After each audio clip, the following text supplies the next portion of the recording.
Happy Wednesday morning. Keith Tebow with you today. As always, Wednesday is the day we speak with the mayor of the city of Fall River, Mayor Paul Coogan. Mayor, how are you today? Thanks for joining us. Thank you. I want to get to last week's snowstorm. There was a wallop of a storm, over 20 inches in the Fall River area.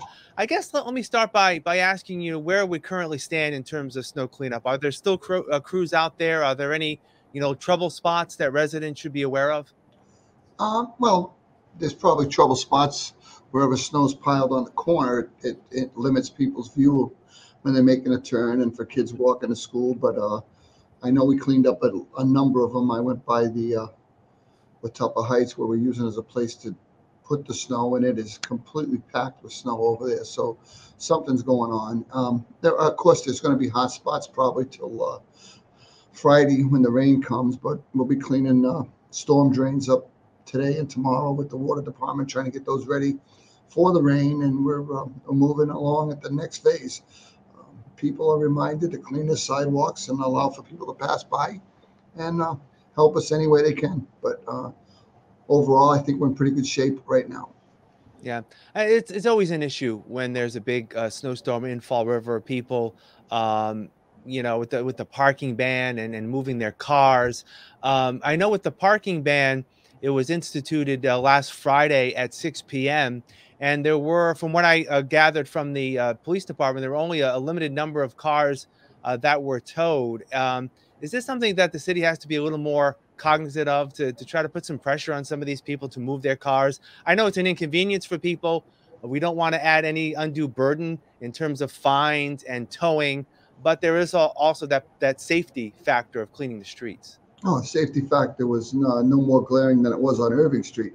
We did start towing. I think we've towed more cars. I think we towed 30, but the tow truck drivers were telling us that getting around and getting the cars was already getting difficult as the first flakes were flying, because you have to get under the car, hook it properly. You don't want to rip someone's car to pieces. And as the snow got deeper, it got more and more unwieldy trying to do it. We did tag, I think, 500 vehicles, and we're going to have to maybe find a way to get more tow operators on the street. But it's a safety issue. It's got to be done, and if people cooperate with us, I'm sure we can get through it.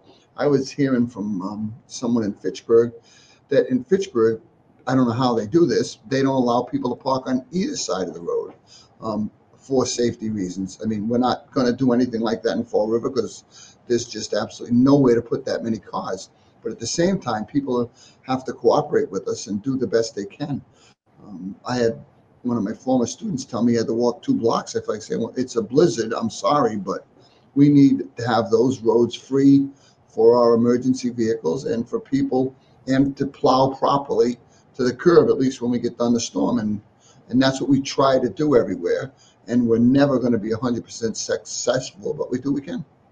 Yeah, I know. I don't know if you remember years ago, there used to be a winter wide parking ban. A lot more cars, a lot less cars rather, parking at that time. Where I believe it was like December to March, where there used to be a full parking ban. Any thoughts about maybe bringing that back, if at all possible?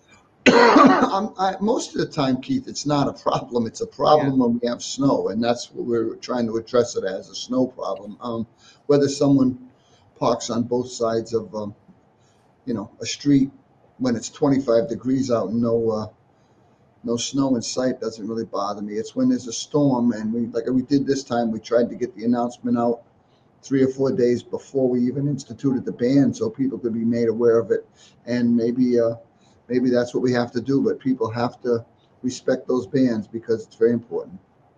Yeah, I know. We're talking about a problem, as you said. Hopefully this year, this has only been we've had like 2 snowstorms so far this winter. Hopefully that'll be the end of it. So yeah, they are few and far between, but when they do happen, it is a hassle. I do want to shift to the fire on Irving Street. It happened, later in the afternoon on Saturday, right in the middle of the storm. And you talked about already how difficult it was for the fire crews to get down that street. But I know that you are extremely proud of the work that city workers did, in the fire department particularly, in getting to that fire, limiting the damage, and working under extreme conditions. Yeah, that's what it was. It was extreme conditions. My brother-in-law was a district chief in the fire department, and I asked him if he was ever afraid when he was on the job as a fireman, and he told me the only time when he really got worried was the Notre Dame fire, which, if you remember, pinwheeled right down the street, house after house after house.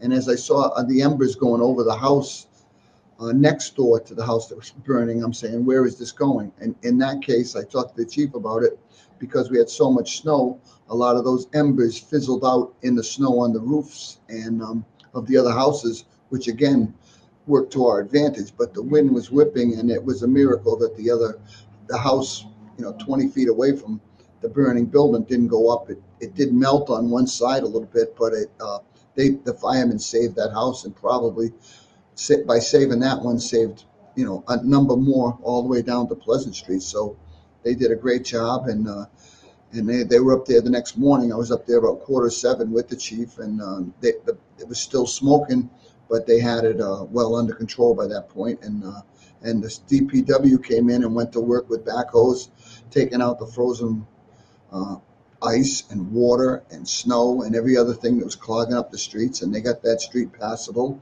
And you could literally drive down Irving Street a little later the next day. So it was a team effort, and everybody pitched in, and it was a success in a horrible situation. Bad for the families, bad for the neighborhood, but it could have been a lot worse. Yeah, and fortunately, there are only some minor injuries Yeah. throughout the entire scenario, so that's always good to hear. One other item I want to bring up this week, it's actually the new Diman Regional Vocational Technical High School. I had the opportunity to speak with the superintendent last week about their plans and getting support in the communities, including Fall River.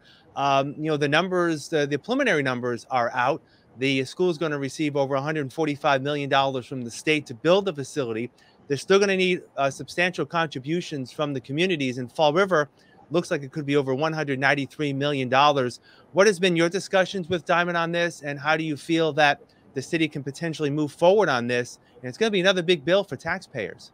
It's going to be another big bill for taxpayers, and I do support the new school, but I also supported the new Durfee, and they went to the voters, and I'm kind of leaning towards that. Let the voters decide.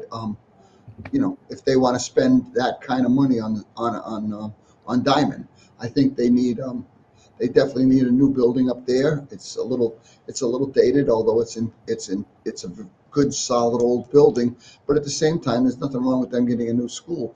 But for those kind of numbers, I think that they should ask the voters. I met with a couple of the proponents of the school the other day, and they already have a significant amount of money in hand to promote the vote. So let's see how it plays out. Yeah, right now I believe they've already secured some support from two communities, from Swansea and also from Westport. I believe Somerset may go to a town meeting, and they have to do this. They did receive an extension. The school committee has to vote on accepting the extension, but they've got until like the middle of summer to make a decision on this. So there's a lot going on there. Yep. All right, Mayor Paul Coogan, as always, I appreciate your time. We'll talk next week. Take care. Okay. Thanks, Keith. All right. And thank you for joining us here on FRC Media. Have a great day.